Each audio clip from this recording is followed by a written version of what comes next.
despite Lim Ming's attempts to show off. But then, something surprising happens. Lee Junwan, whose face is now bleeding with a small cut, looks shocked. He wonders, did he really get that close to me?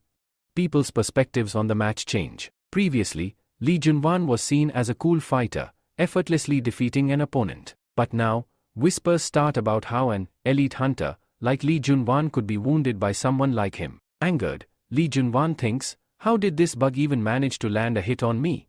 How did he cut me? How did a mere insect dare touch an elite hunter like me?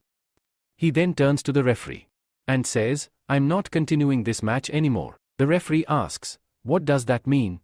Just then, Lee Junwan attacks the spectacled fighter again, saying, people like you don't belong in this tournament. This is why our tournament is ranked so low. The referee announces that the match is officially over. If you don't stop now, we'll have to take action. Lee Junwan, still furious, replies, I've already quit the match, so whatever I do from now on doesn't count in the rules. At this point, the spectacled fighter is unconscious, but Lee Junwan still kicks him in the face, saying, insects like you are only good under our feet, the elite hunters. But just then, Kim suddenly appears and attacks Lee Junwan. Kim says, I've been waiting for this final match, but I've changed my mind. I'm going to fight you right now. Kim adds, people like you deserve nothing but a beating. He then tells Lee Junwan, get out of my way. Lee Junwan, now confused and slightly intrigued, asks, what do you mean by that? Kim says, move your foot off its face, Lee Junwan, to which Lee Junwan replies, oh, so you are talking about this thing? Fine, if I don't do it, what will you do about it? Kim then attacks Lee Junwan, who steps back. Kim lifts Lee Ming and asks, are you conscious? Can you get up, or will you just stay here? Lee Junwan responds, it feels kind of good, doesn't it? Seeing two bugs together for the first time. Kim asks, do you like it when someone looks down on you? He then continues, what's wrong with people like you? How can you treat anyone like this? Lee Junwan retorts, you don't know how it feels? Bugs should stay in their place, know your worth. Kim scoffs, so, you think those below you shouldn't have the right to dream? Lee Junwan responds, people like you shouldn't be dreaming, especially in today's world. Meanwhile, two referees are discussing whether they should stop the fight. One says to the other, if you care about your life, stay here and just enjoy the show. Don't make the mistake of getting involved. Then, we see Cyan, who is deeply concerned about Kim. Lee Junwan, now furious, declares, today, I'll teach you a lesson you'll never forget. He goes on, the world has changed, and I think you realize that now. Kim, lost in thought, recalls his previous struggles over the past 9 years to become a pro hunter. He faced many challenges, doubting his talents and financial situation, realizing that hard work was only for maintaining his status. Kim reflects on how, despite all his efforts, there are things in this world that can't be achieved through hard work alone. Kim continues to think to himself, should I give up on this pro hunter journey? Maybe I've already lost before even starting. Then he tells the referee, take Lee Ming away from here. Kim turns to Lee Junwan and asks, now, what do you want to do? Kim, with a cold expression, says, you can't disrespect anyone like that. Without warning, Kim attacks Lee Junwan, but the referee tries to stop him, saying, Kim, you can't do this. It's against the rules. Kim ignores him and keeps advancing. Lee Junwan, however, barely reacts and, with his devilish smile, mocks, you're a real comedian. He easily blocks Kim's attack with his sword. Kim, looking furious, says, you're the lowest here. Lee Junwan counters with a forceful attack, pushing Kim back and charging at him at incredible speed. Kim is taken aback by his speed, shocked by how strong Lee Junwan truly is. Kim begins to think, he's even stronger than I imagined. No wonder everyone praises him. When I fought with Dakchul, I thought I'd win the tournament easily, but now, facing this guy, I'm not even sure I can stand a chance. Kim shakes his head, no, I can't think like that. I don't even have the luxury of a life like his. But I need to let my senses guide me in this fight. At that moment, Kim launches an attack on Lee Junwan, surprising him. But Lee Junwan quickly recovers, pushing Kim back. A referee steps in and says, what are you two doing? Didn't I tell you to just enjoy this fight and not make things worse? Lee Junwan, now enraged, snaps, keep your mouth shut. As the tension rises, Lee Junwan silently thinks to himself, I'm so powerful that no one can stand against me, but when I look into Kim's eyes, something feels off. Why does it feel like he's the one with the real power here? Maybe I've become the bug in this fight. Lee Junwan tells Kim that people like him often dream big, but suddenly, he attacks Kim. Kim is shocked by this, and Lee Junwan, with a confident tone, challenges Kim to see if he can really make his dreams come true. Lee Junwan unleashes a powerful attack, which Kim manages to block, though the impact is still felt. The floor tiles beneath them break apart from the force. Lee Junwan, clearly impressed, remarks on Kim's ability to block his attack. But at the same time, he wonders to himself whether this is just his imagination or something more. As the battle rages on, Lee feels that Kim is becoming increasingly powerful. He observes Kim and realizes, it feels like I'm watching a monster grow right before my eyes. Suddenly, Kim attacks, surprising Lee. The fight is intense, with both of them counterattacking fiercely. Lee, now furious, thinks to himself that he can't back down against someone like Kim. In a moment of rage, Lee pulls out his aura sword, much to Kim's surprise. Kim, realizing the danger, begins to doubt his chances. He knows he doesn't have control over his aura, and this makes him anxious. Lee Junwan, closing in on him, warns, "Today, you're going to fall at my hands."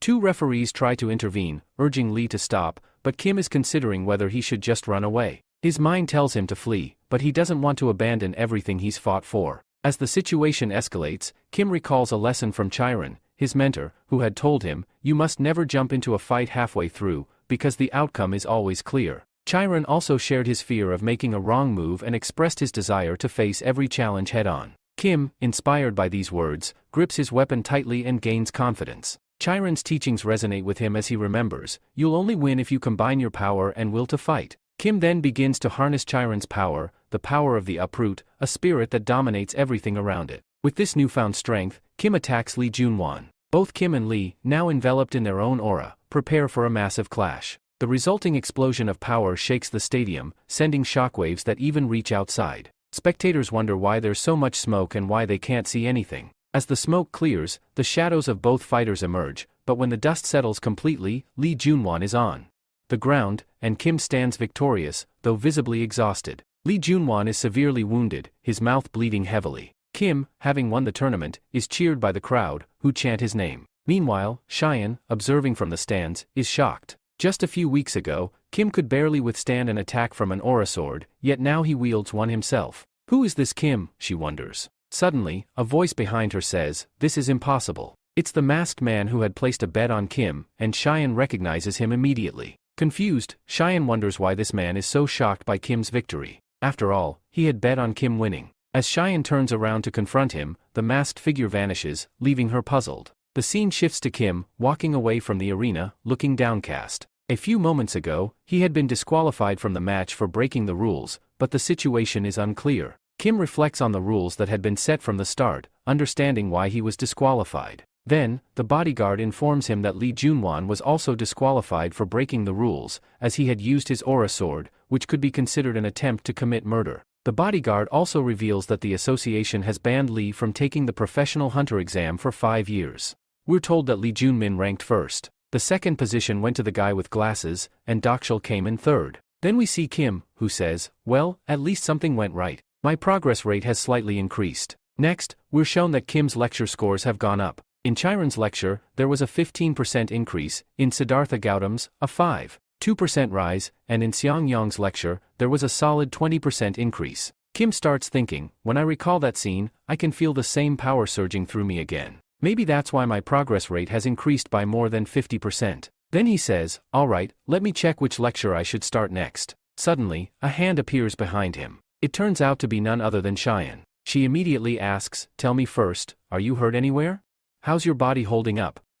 Kim waves his arms around and says, "I'm totally fine. Didn't get hurt at all." Cheyenne breathes a sigh of relief. "Thank God nothing happened to you." Kim then apologizes to her, saying, "I'm really sorry." Cheyenne looks confused. "Sorry? Sorry for what?"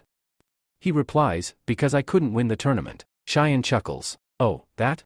Don't worry about it. You don't need to apologize for something like that. I was more concerned about you." Kim is surprised. "Why?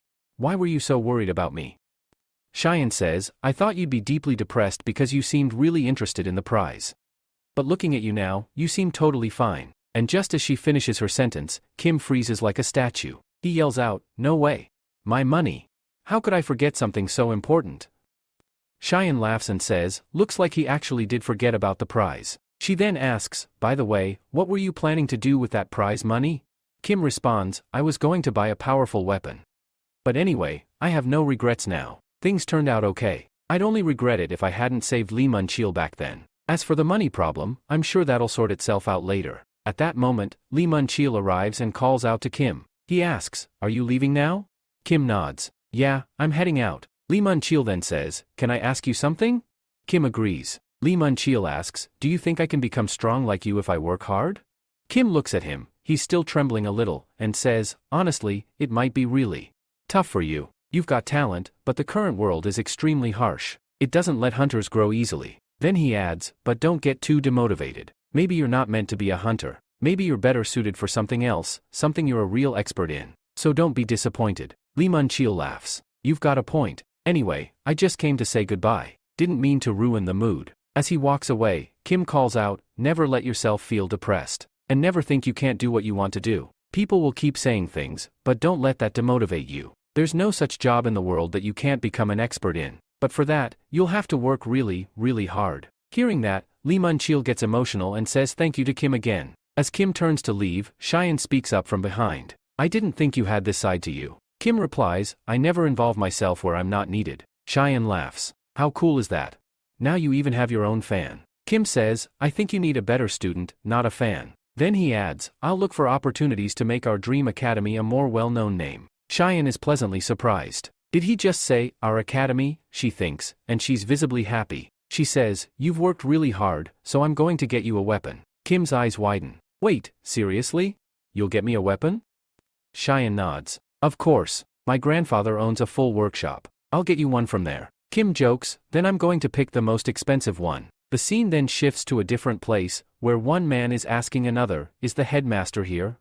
The second man replies, yes, he's here, but he's meditating and doesn't want to be disturbed. But the first man insists, I have urgent news. I must speak with him. He rushes past the gate, enters, and sits down. We finally see his face, and he says, Headmaster. It's me, Siam Chul.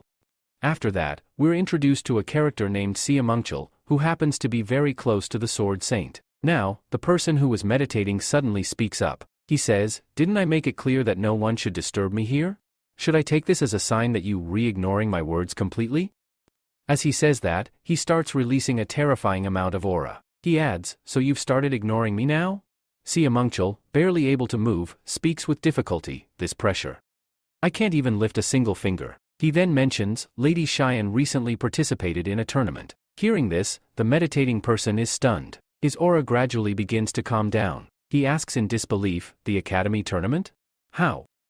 Siamungchul replies, I don't have all the details yet, but I've heard that Cheyenne has recruited a new guy at her academy. Siamungchul tries to assure him, you don't need to worry, I'll take care of it myself. But the man shuts him down immediately, no, you won't do anything. I'll personally go and see who this guy is. And then it's revealed, this man is none other than the Sword Star, Cheyenne's grandfather. The scene shifts to Kim, who's training hard, swinging his spear. 4980, 4981.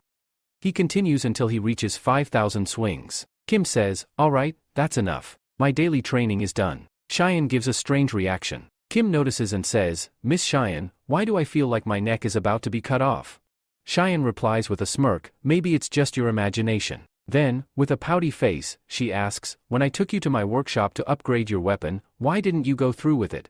Kim answers, I thought it would be too expensive for you, so I didn't change it. Hearing this, Cheyenne eyes him suspiciously. Why do I feel like you're hiding something from me?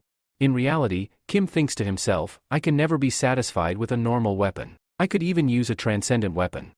But this thought makes him feel down. We also find out that the spear's price has jumped from 1 million to 1.2 million. That's a full $20,000 increase. Kim sighs internally, looks like I need to work even harder now. Cheyenne says, I already gave you a chance to upgrade your weapon, but you didn't take it. Don't expect me to offer it again. Then she asks something she couldn't earlier, by the way, what type of mana cultivation do you use? Kim is taken aback. Mana cultivation? Since when do I use something like that? Cheyenne explains, mana cultivation helps you control mana more efficiently. When I saw you fighting that monster, I could tell you had excellent control over your mana. And during that arena fight, the way you handled your mana was definitely not normal, it must be some high-level cultivation technique. I've never seen anything like it before. Kim is shocked. I've never even learned mana cultivation. Then, we get some insight into what mana cultivation actually is. It's a technique that allows users to control mana effectively. It's divided into different levels, and its class, high or low, is determined by its efficiency. High-class hunters never reveal their mana cultivation techniques. This is also why Kim wanted to get into a top-ranking academy, so he could learn high-level mana cultivation. Now Kim is confused. What do I even tell Cheyenne? Cheyenne, on the other hand, thinks, is it really that complicated? Anyway, if he doesn't want to tell me, I won't force him. She brushes it off and says, alright, continue your training. I've got to go somewhere. Kim asks, where are you going? Cheyenne replies, I've got some work outside. Kim smirks, you have work? That's a surprise. Cheyenne glares at him, do you want to get smacked? Before leaving, she adds, make sure you lock all the doors and windows when you leave. Kim nods, got it. I'll take care of it. But he's wondering, what's up with this mentor of mine? Why hasn't he shown up yet?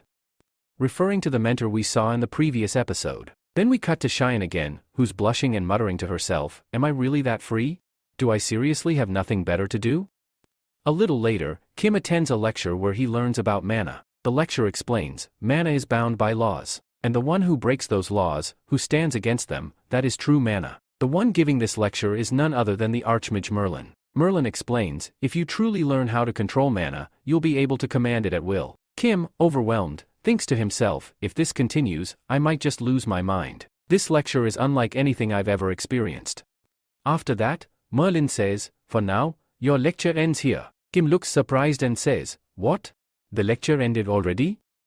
And just then, right on cue, the one who was supposed to arrive, does. We then see that Kim's daily task has returned. It tells him that now he must accumulate and manifest mana. Kim begins practicing and sits down to meditate, trying to sense the mana around him. In his mind, he thinks, thank goodness for Chiro. He sharpened all my senses. Now, it won't be as difficult to control my mana anymore. But then he mutters, this is still really tough. I can feel the mana, but I just can't shape it. Soon, he starts recalling parts of the lecture. It had explained that mana physically connects your brain to mana itself. The images you imagine during this process create a connection to your world, and when that link is established, the mana you revisualizing becomes real and starts acting according to the laws you imagined. Suddenly, Kim is shocked. So this is a mana orb? But then he thinks, I don't think this counts as part of the daily task, and on top of that, Merlin's probably wondering what kind of bizarre mana I've manifested. Even Merlin is watching from afar, puzzled. Meanwhile, Kim is still thinking, as I keep moving forward, maybe my mana will continue to evolve and grow stronger. But then, Sword Saint arrives. He walks up and says, hey, you there, listen up. Kim turns around and asks, who are you? Don't tell me, you, the Sword Saint? The man replies, I came here to see what kind of student has joined my granddaughter's academy. Then he looks at the orb in Kim's hand and says, if I'm not mistaken, that's a mana orb. And somehow, you've already learned to condense mana this quickly? That's incredibly difficult to pull off. But looking at you, you've done it effortlessly. You, clearly talented. But it makes me wonder, what is a student this gifted doing at Shun's academy? He begins overthinking things and mutters to himself, is he planning to use Shun somehow? At that moment, Sword Saint releases his aura. He turns back to Kim and asks, before anything else, who are you? Kim replies politely, my name is Kim Seojun. Then he adds, I'm guessing you came here to meet Miss Shun, but unfortunately, she left a little while ago for some business. Sword Saint is stunned. Did he just say Miss Shun? He glares at Kim and says, then tell me this, how are you still standing? Kim, confused, asks, what do you mean? Sword Saint explains, I just released a tremendous amount of aura. Even an S-class hunter would have been paralyzed by now, but you look completely unaffected. Kim thinks to himself, maybe it's because of my unwavering heart. Sword Saint continues, then tell me, what's your objective for being here? Kim responds, sir, I honestly don't understand what you are trying to imply. Sword Saint presses further, you could have joined any elite academy in the world. So why are you in my granddaughter's academy? Tell the truth. At this point, he releases a killing intent that fills the air. Kim remains calm and says, no sir, it's not what you're thinking at all. I believe there's been a huge misunderstanding. Sword Saint mutters, I knew it. You weren't going to give me an answer easily. Kim realizes that things have gotten dangerous. Suddenly, Sword Saint attacks him. Meanwhile, the scene shifts to Shun. She's thinking to herself, I was planning to keep Kim a secret, but now, because of the academy battle, grandfather will definitely find out we've recruited someone new. She speaks to an old lady nearby. Can you tell me where the council chairman, the CEO, is? Just then, the CEO shows up and says, Miss Shun? It's rare to see you here. Shun replies, wow, perfect timing. I was just about to contact you. The CEO asks, oh? What for? Shun says, I wanted to meet my grandfather. The CEO replies, well, he went to your academy to meet you. Shun is stunned. No way, he's already there? Without wasting another second, she dashes toward the academy. The old lady nearby says, wonder what happened all of a sudden? As Shun runs, she thinks, damn it, I let my guard down. I knew he'd visit eventually, but I didn't expect it so soon. I just hope one thing doesn't happen, that the two of them meet. Back at the academy, Kim and the Sword Saint are standing face to face. Kim looks shocked. Even though the Sword Saint hasn't drawn his sword, Kim's heightened senses are firing off danger signals. He thinks to himself, he doesn't want to kill me, but something about this is seriously dangerous. The Sword Saint looks at Kim and says, now tell me, who exactly are you? Kim raises his hand, trying to stop him. Wait. Please, stay right where you are. There's some misunderstanding here. I'm not the person you think I am. But the Sword Saint doesn't stop. You didn't just manifest mana, you've also shown incredible movement speed. I don't think this is a misunderstanding at all. In fact, you, relying so convincingly, I almost believe you're telling the truth. Kim tries again. Please, just listen. I don't know what Miss Shun told you, but that's when we see the Sword Saint starting to lose his temper. And who do you think you are to even speak Miss Shun's name? Kim, taken aback, starts thinking to himself, maybe I said something I shouldn't have. The Sword Saint continues, I just wanted you to be honest. That's all. But clearly, you, hiding something. Kim starts thinking more seriously now. I know he doesn't actually want to kill me. But it looks like I have no choice but to fight him. This man standing in front of me, he could even fight someone from heaven. He's none other than the Sword Saint. He adds to himself, if he really wanted me dead, I'd already be lying on the ground. I wouldn't still be standing. Besides, he's my idol. This is the best chance I have to fight him and gain some real experience. Suddenly, the Sword Saint notices something. He wasn't planning to fight earlier, but now, I can see it clearly. He's fully entered his combat stance. Then the Sword Saint thinks to himself, I've faced countless hunters in my life. But these eyes, this aura? I've only seen it once before. He looks directly at Kim and asks, you clearly have experience in all this. But why did you specifically approach my granddaughter? Why didn't you go anywhere else? Without waiting for an answer, the Sword Saint attacks. Kim struggles to dodge the blow, barely avoiding it. Kim thinks, damn it. His speed is beyond even my senses. And now, is it just me, or is he growing in size?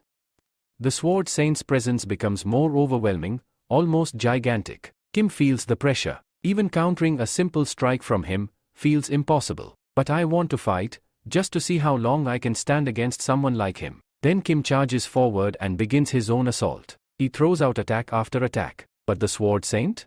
He doesn't even move from his spot. He calmly blocks every single strike. Then, with a slight motion of his hand, he hits Kim, sending him flying far into the distance. Kim crashes to the ground. The Sword Saint, standing firm, says, I just want you to answer my question. Kim, exhausted and bruised, thinks to himself, something's off here. I'm missing something. I need to keep fighting a little longer. I can't lose like this. But he's running out of options. None of my tricks are working. I only have one shot. If I'm going to land a hit, it'll be when the Sword Saint lets his guard down. As the Sword Saint prepares for another attack, Kim braces himself. I just need one opening, he thinks. Suddenly, a memory flashes in his mind. Merlin's voice echoes, use your mana, trick the world. Focus so much that your mana blends into your physical being and becomes reality. The Sword Saint attacks again, but this time, Kim dodges it perfectly. He pours all his aura into his spear. This is it. My last chance. I'll give it everything I've got.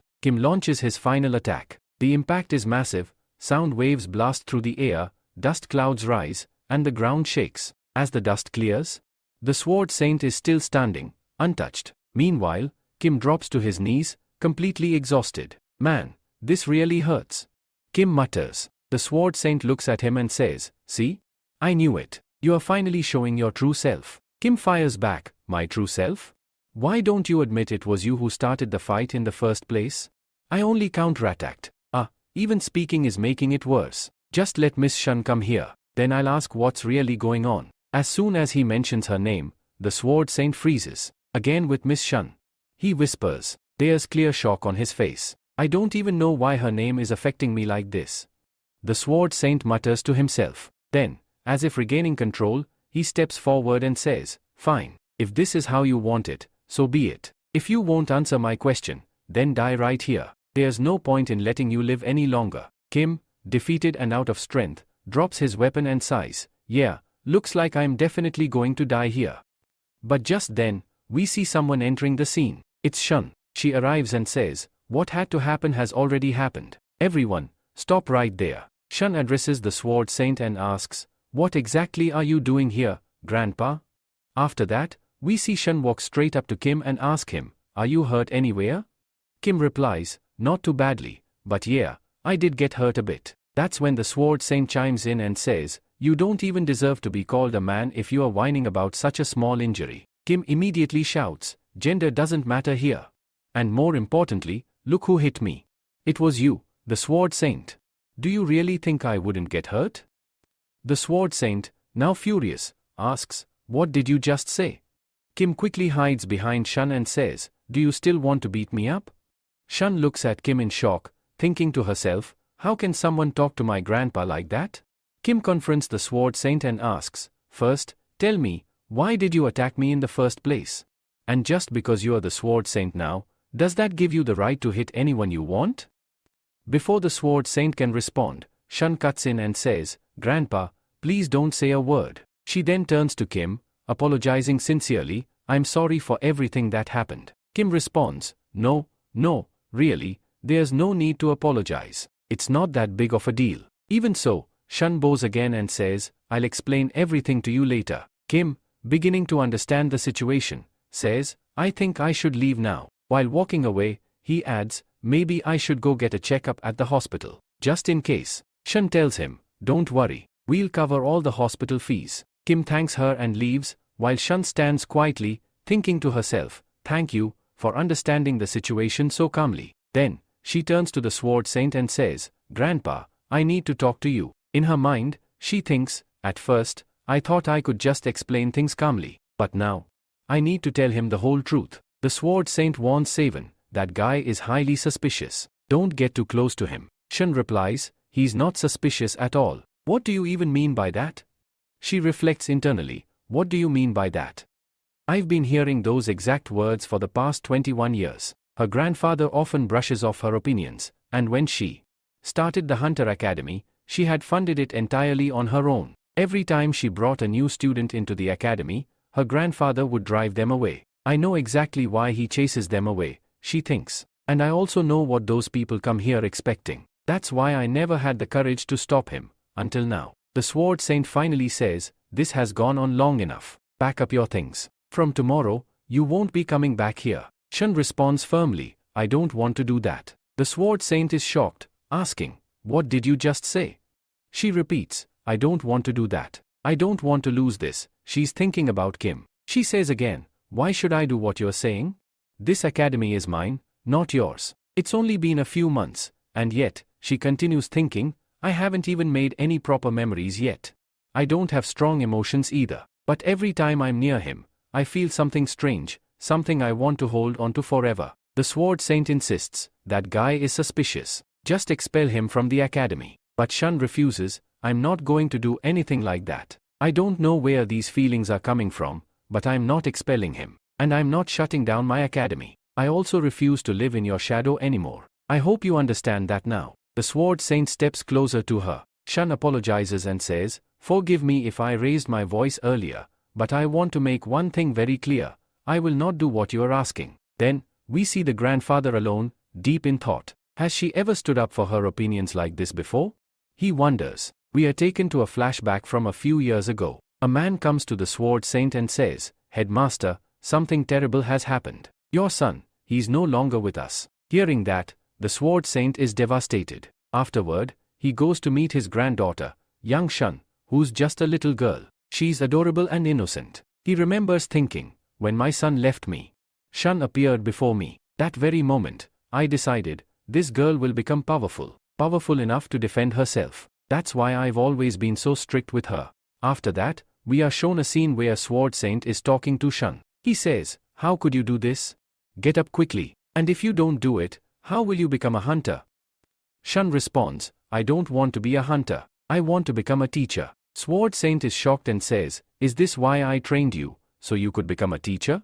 I don't want you to become a teacher. You have to do what I say." He knows that he's hurting her, but he feels he has no other choice and ignores her feelings. Eventually, Shun decides to leave him. The scene shifts to the next day, where Kim is walking, swinging his arms, and saying, "Man, yesterday I got really hurt. But if Sword Saint hadn't gone easy on me, I would have been finished. And if Miss Shun hadn't come, it would have been way worse for me." Kim is thinking to himself, "I didn't expect Miss Shun to have such a sad backstory." Then, we are shown a flashback of the previous evening, where Shun called Kim and explained her relationship with her grandfather, and how he treated her when the former Hunters Academy members came around. Kim understands that she didn't tell him everything, but he can sense her feelings and realizes why she got so angry at him. "But honestly, she shouldn't have gotten that mad at me. I know exactly how much she hurt me," Kim reflects. He then thinks to himself, "I think I should apologize to Sword Saint, so this never happens again." To his surprise, his stats have slightly increased, but now, he doesn't want his progress to affect his future. Kim opens the gate and enters the academy, but suddenly he hears a voice. "Ah, so you've come." It's none other than Sword Saint, who tells him, "Why are you standing there? Come sit." Sword Saint has been sitting in front of the gate, seemingly waiting for Kim. Kim is feeling uneasy, thinking, "Do they want to beat me again?" Sword Saint says, "Now I understand. You made a deal with Shun." He looks at Kim with suspicion, asking, "Is this really true?" Kim responds, "Yes, it's true. Why would I lie to you?" Sword Saint is unsure, thinking to himself, "No, it doesn't seem like he's lying. But how can a candidate have so much power and stamina? This doesn't make sense." Sword Saint is confused, but Kim, wanting to avoid confrontation, says, "If you are done, can I leave now?" Sword Saint responds, "Where are you going?" Kim answers, "I'm not going anywhere. I'm just going to train." Sword Saint is happy to hear this and says, "Once I see you train, I'll know where your power is coming from." He lets Kim go and continues to watch him. Later, Sword Saint observes Kim staring at a blank screen. What is he doing? He's been staring at this black screen for so long. Has he gone crazy? Sword Saint asks, "Are you meditating?" Kim replies, "Yes, you could say that." Sword Saint starts explaining, "Meditation is very powerful. It helps you control your mind and heart." Sword Saint is still puzzled, thinking, "What's so special about him? Why doesn't he want to learn from me? This can't be true." He then asks Kim, "Is there something you want to ask me?" Kim, surprised, responds, "A personal lecture? From Sword Saint?" Sword Saint is amused, thinking, "I knew he'd react like this. He hurt my pride, but I can still teach him." He hopes Kim will say yes, but to his surprise, Kim directly refuses. "No, I don't need to learn anything from you." Sword Saint is shocked by the refusal, but Kim calmly adds, "You can disturb me as much as you want, but please don't disturb me later." At that moment, Shun arrives and is surprised to see her grandfather there. She asks, "Grandfather, what are you doing here?" Grandfather speaking to Cheyenne, telling her that she arrived at the perfect time because he has something important to share. However, Cheyenne responds, expressing that she doesn't want him to trouble Kim later. The grandfather, sensing something amiss, tells Cheyenne that he doesn't believe Kim's mind is in the right place. Sword Saint chimes in, revealing that he had offered to teach Kim, but Kim outright refused, and now, seeing him, Sword Saint finds Kim quite strange. Cheyenne, not buying it, challenges him to point out what exactly seems so strange. Sword Saint insists that it's not just odd, it's more than that. However, Cheyenne, ever the optimist, maintains that everything is fine and goes as far as to say that she believes everything is going well. Cheyenne then heads over to Kim and says, "Look, Kim, I'm here." Kim, surprised, asks when she arrived, to which Cheyenne replies that she hasn't been here long. Meanwhile, Sword Saint internally expresses his dislike for Kim, noting that Kim is behaving strangely, but he can't help but notice how happy Cheyenne is, as she smiles brightly. Sword Saint, lost in thought, wonders how he has never seen Cheyenne so cheerful before.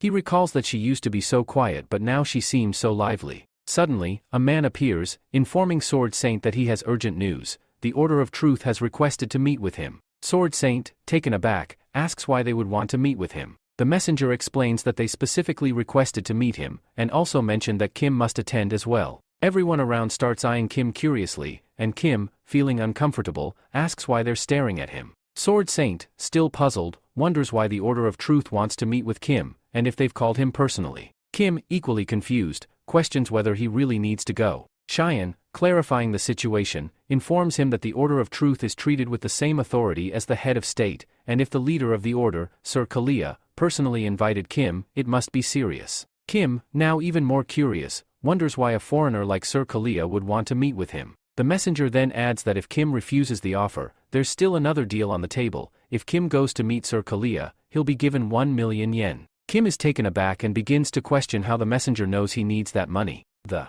messenger continues, explaining that the Order of Truth doesn't focus on human-made diets but rather serves the truth of God. They believe their words are commands directly from God. The people in charge now were once treated differently but played a major role in maintaining peace during a chaotic time when powerful masters fought against each other. Those who defeated them were known as the Grand Voice and the Seven Apostles. The story shifts back to the present, where we find Sword Saint and Kim in a hotel, ready to meet Sir Kalia. The attendant asks Kim if he's the one the order has been waiting for, and Kim starts to recall what Cheyenne had said about the man who placed a bet on him. He wonders if the messenger knew he would win or if he just made the bet without any idea of the outcome. Then, both Sword Saint and Kim begin following the man. At this point, the guy says, "Please wait here for a moment. Sir Kalia is about to arrive." That's when the Sword Saint responds, "I knew it. This guy was definitely going to make us wait." Then Kim asks the Sword Saint, "Have you met Sir Kalia before?" To which the Sword Saint replies, "No, I've never met him before." Hearing this, Kim is genuinely surprised. He says, "Wait, so you re-meeting him for the first time too?" The Sword Saint explains, "I have spoken to him before, but we never met face to face. All our conversations have happened over the phone." Then Kim asks, "Okay, tell me one thing. Do you know about the Grand Voice?" Sword Saint answers, "The Grand Voice. I believe it must have appeared when the largest monster showed up." Kim asks again, "Have you ever met the Grand Voice in person?" The Sword Saint replies, "No, I've never met him. But yes, I have seen him, from a distance." Right then, someone enters and says, "It's a pleasure to meet you all. This is actually our first face-to-face meeting, isn't it?" Sword Saint replies, "So you re the one who invited us here." And that's when we finally learn the truth about Kalia. Sir Kalia isn't actually a Sir by gender. She's a woman. Sword Saint says, "So you're the one who made us wait for so long?" Kalia responds, "I'm sorry. Before appearing in front of you, I was preparing my body. Anyway, let's get to the reason why you've been called here." Kalia then introduces herself to Kim. "My name is Kalia. I believe in the Order of Truth, and my mission is to spread God's word across the world." She asks, "Your name is Kim Shosen, right? Thank you so much for coming here." Kim, still a bit shocked, asks, "By the way, how do you know me?" Kalia replies, "I think any misunderstanding between us needs to be cleared. You recently participated in the academy competition, right? One of our people saw you there and told me about you. That's how I came to know about you. He told me that you were incredibly talented and great at what you do, so I decided to invite you here." Kim responds, "That's it? That's the reason I was invited? I thought it would be something really big." Then, getting straight to the point, Kim asks, "Tell me your true motive. Why did you really invite me here? That reason doesn't seem enough." Kalia says, "I thought you would believe me no matter what I say. But now I guess I need to be honest about everything. Let's sit down first, talk for a bit, and then I'll give you a proper answer." She then starts talking about the dungeons. Hearing her out, the Sword Saint is visibly shocked. Kalia continues, "Yes, you heard me right, and I hope you'll help us in raiding the dungeon." Sword Saint replies, "Okay, but why should I join you? What's in it for me?" Kalia says, "You know this better than anyone. You must also be aware of what kind of results this could lead to." Sword Saint asks, "What exactly are you trying to say?" Kalia reveals, "We received a report that the dungeons in Korea have changed. You probably know more about this than I do." At that moment, Kim is lost in thought. Dungeons have changed? What does that even mean? Kalia says, "The Order of Truth has decided that they will inspect the dungeon. I hope you'll also be there." Hearing this, the Sword Saint responds, "So that's why you came to Korea? Just to properly take over your successor's position?" To that, Kalia replies, "Exactly the kind of remark I expected from the Sword Saint." She realizes that the Sword Saint has already seen through all her tricks. He calmly says, "If you name-drop the Order of Truth, do you think I'll just go along with it blindly?" Kalia asks him directly, "Then tell me this, will you help me?" The Sword Saint answers, "That depends. What do you have to offer me in return?"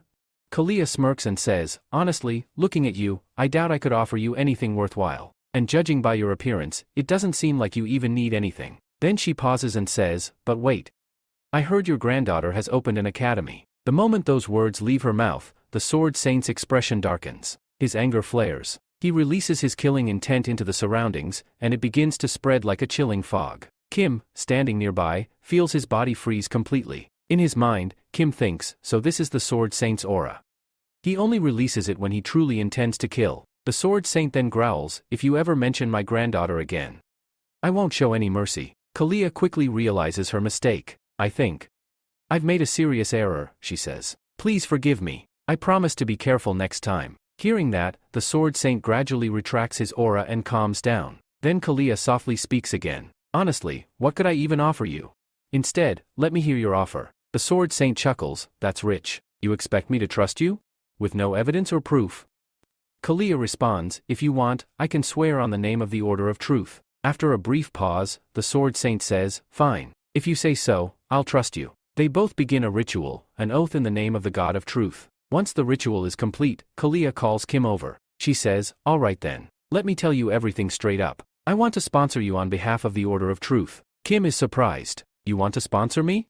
But I'm already part of an academy. Kalia clarifies, I don't want you to leave that academy. I just mean, wherever you are, we want to support you. Kim nods slowly. So this is your version of a sponsorship, huh?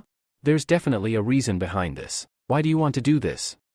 Kalia answers calmly, I don't want anything in return. We just want a good relationship between you and the Order of Truth. Kim replies, so that's your motive. But what if I refuse? Kalia says, then we can't do anything about it. At this point, the narrator tells us something important. No matter how distant two stars may seem, eventually they will find a way to connect. Kim thinks to himself, they're offering all this for free right now.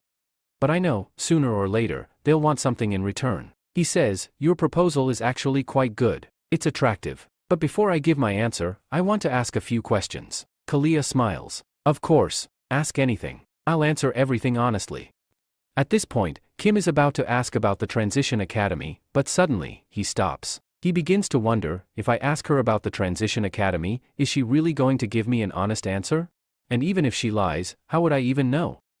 Kim thinks for a moment and decides to drop the idea. Forget it, he says to himself. I've got plan B. He slips his hand into his pocket, pulls out his phone, and holds it right in front of Kalia's face. Then he calmly asks her, first, tell me what's currently playing on this screen. Kalia looks at the phone, and we, the viewers, see that it's playing a lecture by Buddha. The lecture talks about how the soul never truly separates. Whether it burns or faces destruction, the soul never vanishes. It always reincarnates. Then Kim says, what I'm really asking is this, tell me exactly what's playing on my screen right now. Kalia looks puzzled and responds, that's honestly such a weird question. Kim replies, I don't think I've asked you anything too difficult. But Kalia says, it feels like this question might actually be really difficult for me. Kim then sits down and says calmly, if you don't want to answer, that's fine. I won't force you. After a pause, Kalia finally says, blank screen. Hearing that, Kim is visibly shocked. You saw a blank screen on my phone? So, does that mean your answer is correct? Kim nods slowly and says, yes, your answer is correct. Kalia then asks, so, does that mean you accept our sponsorship now? But Kim shakes his head and replies, I'm sorry. I can't accept your sponsorship.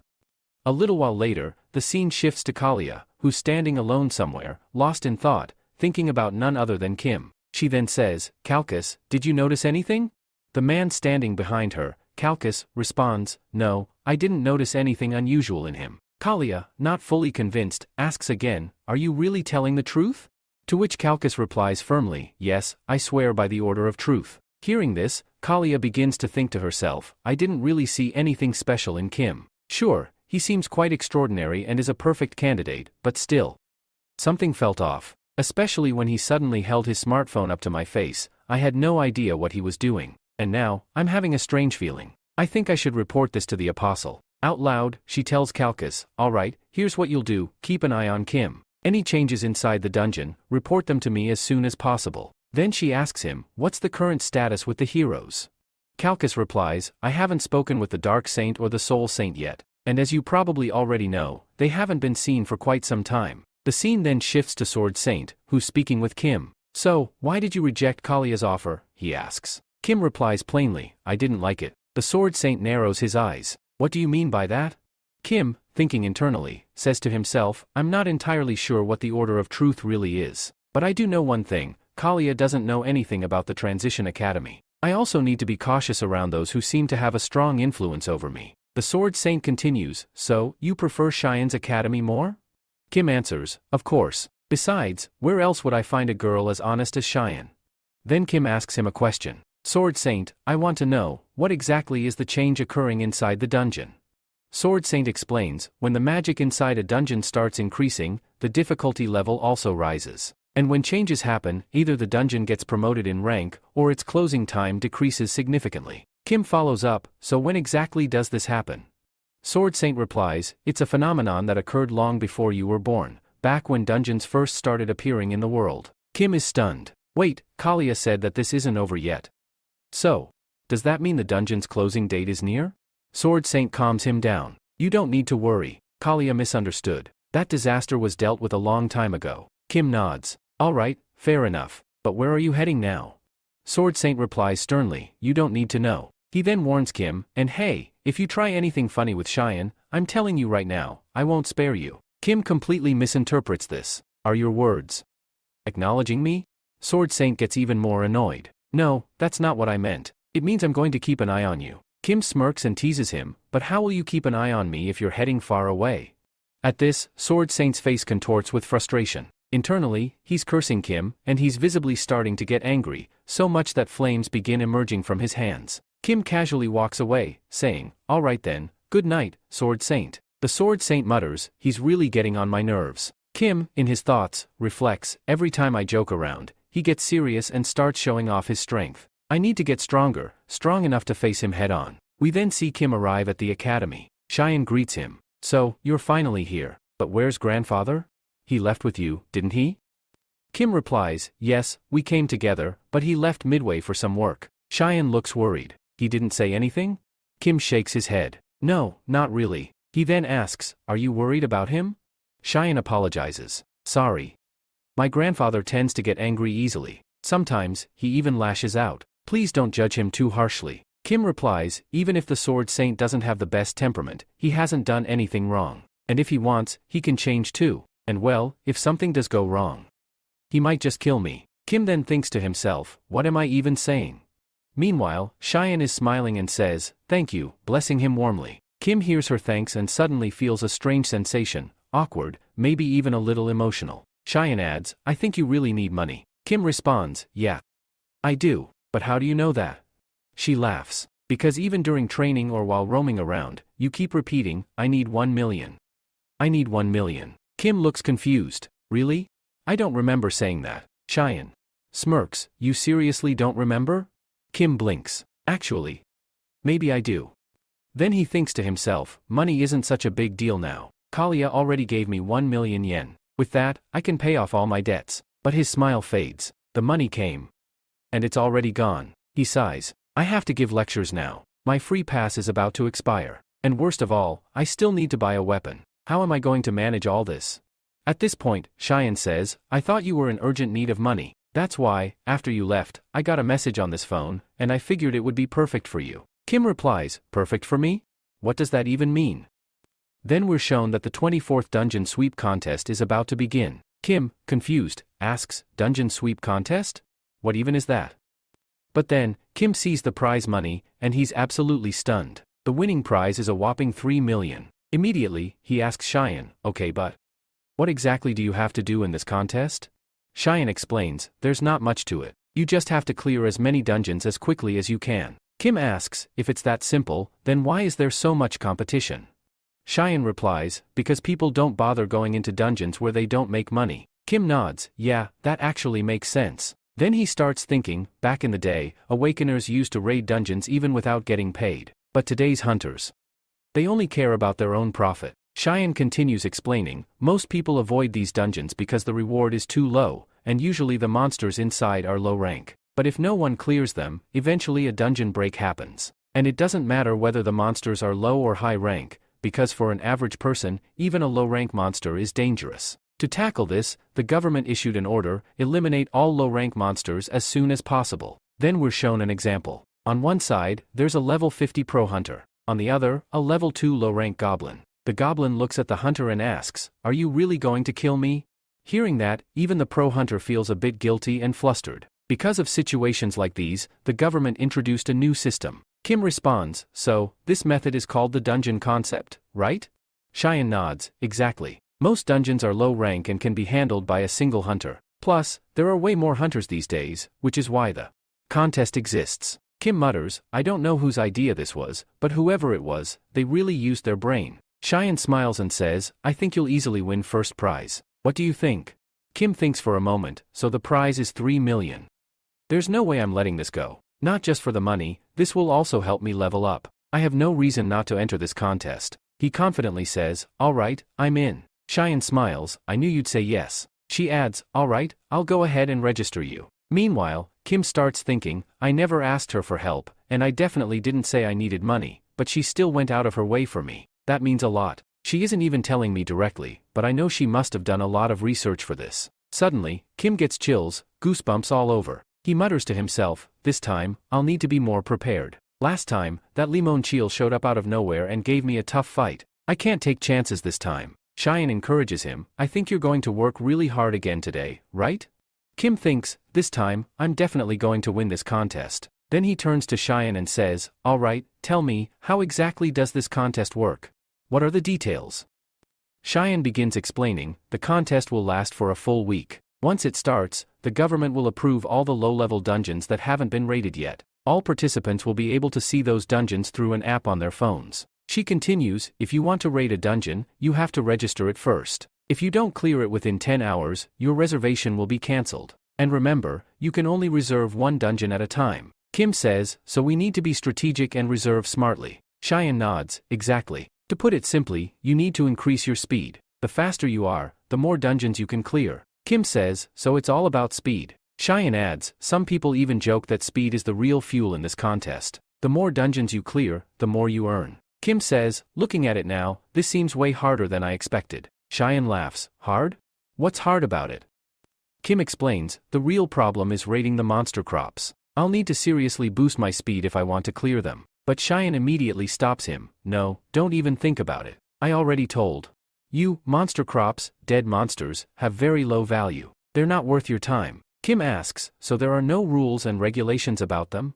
Shun, now annoyed, says, "Hey, didn't I already tell you? Don't bother with them. They're not worth anything." Kim replies, "If we clear the dungeons one by one, we should be getting paid properly, right?"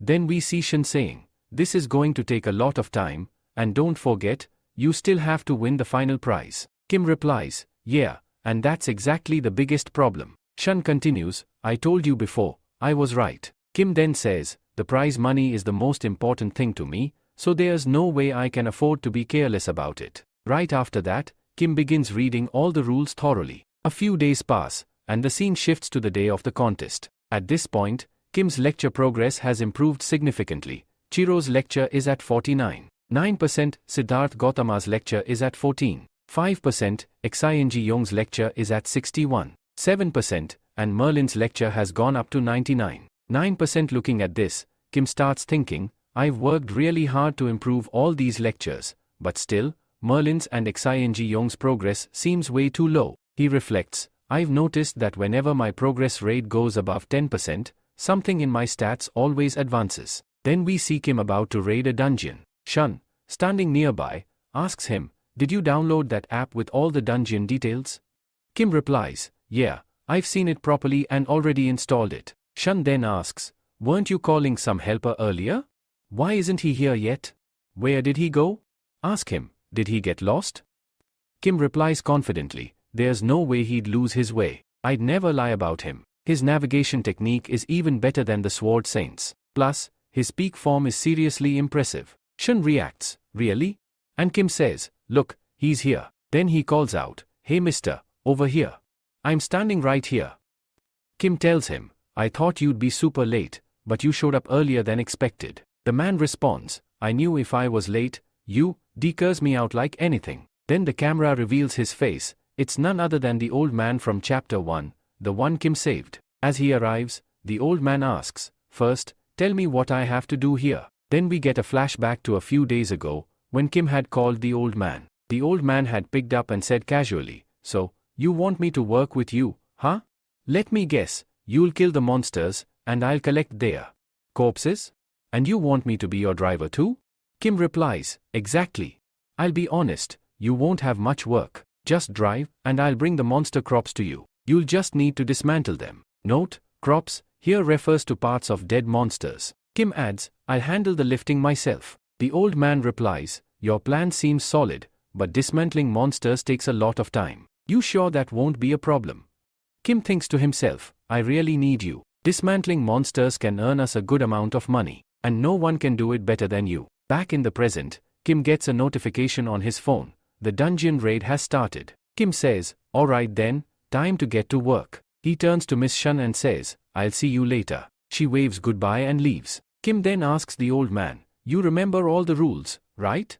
The old man nods, "Yeah, I memorized everything you told me." Then Kim sits in the truck and says, "You know we've got to clear these dungeons at high speed. So, we'll need fast driving too." He explains, "In this contest, we have to focus on just two things: how quickly we clear the dungeon and how quickly we reach the next one." Kim continues, "Most of the dungeons are 1-star or 2-star level. Of course, their shape and size may vary, but what really matters is how fast we can clear them." He then hands his phone to the old man. The old man asks, "What's this?" Kim replies, "This shows the locations of all dungeons. I want you to pick one from these, so you know how fast we can get there." The old man, looking surprised, says, "You want me to pick?" Kim nods, "Yes, I really do, because you are faster than any navigation system." The old man grins and says, "Put on your seatbelt then, I'm about to hit the gas." Then we shift to another scene where we meet the dungeon raid supervisor. Her name is Go Sojin. Sipping her coffee, she says, "Let's see how long this guy takes to clear a dungeon. Which academy is he from again?" "Alright, Dream Academy." Another manager standing beside her comments, "Looks like his academy trained him well. He might take about an hour to clear the dungeon." Go Sojin thinks to herself, the one who just entered the dungeon for the raid, his name is Kim, the one standing outside. He's alone. At first, I thought both of them would enter the dungeon, which is against the rules. But then Kim clarified that the other guy is just going to wait outside. Well, he's just a driver after all. So what exactly is he doing here? So now, we see Kim peeking his head out from the dungeon gate. Meanwhile, the manager standing nearby starts wondering, what happened to the dungeon gate? That's when Kim turns to the old man and says, "Hey old man, I've done my part. Now it's your turn." The old man replies, "Wow, that was fast. You quicker than I expected." Then Hyojin shows up and says, "Hey, wait. If another person enters the dungeon now, that'll be cheating." Kim replies calmly, "Yeah, I know the rule." This surprises the manager. She asks, "If you knew the rules, then why did you do it?" Kim responds, "I already cleared the dungeon." Now the manager gets furious. "What do you mean you cleared the dungeon this quickly? You lying. No one can be that fast." But we see that Kim actually did clear the dungeon in record time, and Hyojin, the manager, is completely shocked. Still in disbelief, she says, "It's only been 10 minutes since you entered. How is that even possible?" Kim, meanwhile, continues with his daily tasks like nothing happened. The manager asks, "What are you even doing now?" Kim replies, "You don't need to worry about that." And he resumes his exercises, completely unfazed. Watching him, the manager mutters to herself, "This guy is seriously insane." Later, Kim steps out of the dungeon and tells the old man, "Here, I brought it out." The old man asks, "Why are you acting crazy again?" Kim answers, "If I don't act crazy, my lecture won't count." Old man, "Lecture?" Kim quickly brushes it off. No, don't worry about it." Then Kim asks, "How long is this going to take?"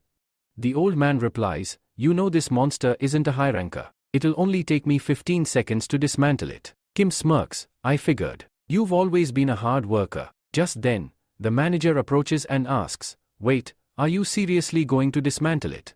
The old man responds, "Yes, is there a problem? Are we violating any rule?"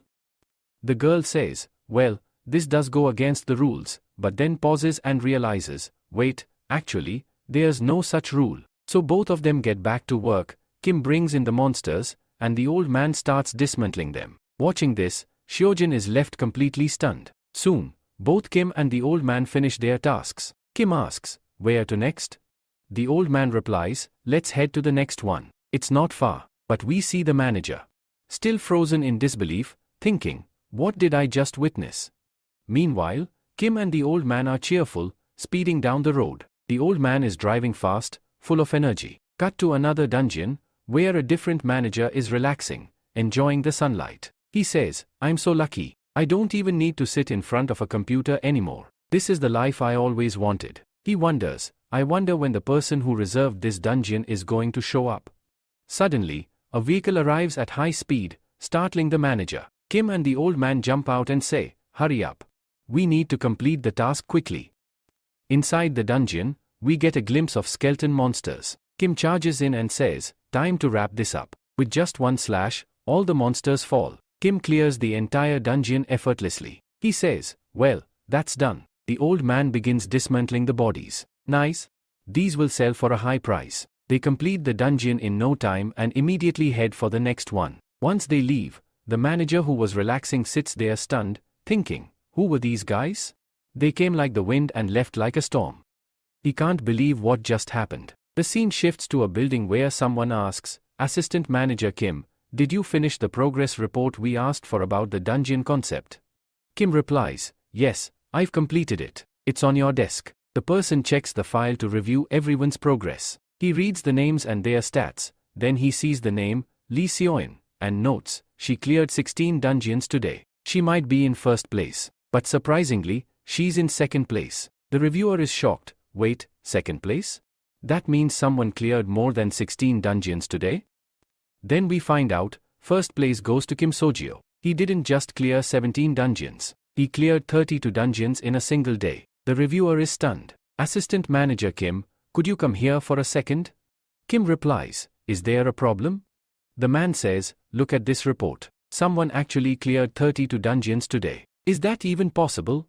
Then the scene shifts to Manager Kim. He admits that in the beginning, he was also very suspicious. But he personally went and investigated the situation. What he found out was surprising, it was completely fair. He then explains that the speed at which this guy is clearing dungeons is actually very impressive. The dungeon observers, basically the managers, also confirmed that Kim had cleared a dungeon in just 10 minutes. Hearing the 10 minutes part, the other guy is visibly shocked. He says, that doesn't even make sense. Even if it's just a 1 or 2-star dungeon, it still takes at least 30 minutes for a regular hunter to clear it. The director then questions, is it possible that someone helped him? Kim replies, I thought the same. But I was there personally, there was no rule breaking. The director presses further, then tell me, which academy is he from? Manager Kim answers, he's from Dream Academy. It's a small hunter academy located in Sealingping district. The director responds, Dream Academy, that sounds familiar. Kim suddenly remembers and says, oh, right. That's the academy run by the granddaughter of the Sword Saint. Both of them look at each other in shock. Then one of them says, check once, did the Sword Saint register him himself? Kim replies, alright, I'll check it right away. The scene now cuts to Lee Seoyin, who is being scolded by someone. That person says, I think you missed the first place today. Seoyin replies, I'm sorry. This won't happen again. But the person continues, what's the point of saying sorry now? You didn't get first place, and you know how embarrassing that is for our academy. Seoyin lowers her head and promises, I'll work harder from now on. The person then mocks her, do you really think clearing 32 dungeons in a day is easy? Seoyin silently wonders to herself, could I clear a dungeon in just 10 minutes? Then she thinks again, no, not at all. Even if I did, the distance between the dungeons would waste too much time. The man continues, I'm sure someone helped him. Then he looks at Seoyin and says, just keep doing what you're told. Seoyin silently thinks, judging by his reaction, it feels like a new opportunity is coming for me. Maybe, he's about to change the rules. The man suddenly asks, do you think I'd stoop so low? We're then told his name, Lee Sukman, an A-rank hunter, the headmaster of East Academy, and also Seoyin's father. He tells Seoyin, don't think like that. It's disgusting. This world only cares about one thing, the result. Who wins, who gets the advantage. Everything else is irrelevant. He then asks, are you still thinking about Jin-soon? Seoyin quickly says, no, I'm not. Her father responds, Jin-soon, he was crazy. He never cared about himself. Then he warns her, don't ever act like him. Seoyin nods, of course, father. I won't. She leaves the office, but memories of Jin-soon resurface. She remembers Jin-soon saying, even if you become a pro hunter, you must keep your heart guarded, never get attached to anyone. She would laugh and say, "There you go again with your crazy talk. Every pro hunter works only for money." But Jin Soon would insist, even if the world changes, we shouldn't. Just wait, when your brother becomes a pro hunter, he'll win everyone's heart. That's when we learned that Jin Soon was her brother. Seoyin had laughed back then and teased, "I beg you, never say these things out loud again. People will mock you." She had warned him, "If you speak like this in front of others, they'll embarrass you." Jin Soon replied, "So, do you want your brother to be humiliated?" Seoyin had cared about her brother so much that even now, she kept seeing his illusion in front of her. She finally says to him, "If you're dead, then stop appearing in front of me," and walks away in anger. Then, suddenly, we hear a voice saying, "Man, my body hurts so much today." We cut to a scene with Kim and an old man. Kim tells him, "Old man, you worked hard today." The old man asks, "Do I have to keep doing this until next week too?" Kim laughs, "Sometimes, you act just like a kid." The old man yells at him, "Have you ever driven a truck? Do you even know how hard that is?" Kim calmly replies, "Yes, I do. But if you knew how much we earned today, you wouldn't be complaining." The old man asks, "Fine. Tell me, how much did we make?" Kim responds, "After cutting out the commission and taxes, we've got $7,800 left. If we split that 50 to 50, you get $3,900 and I get $3,900.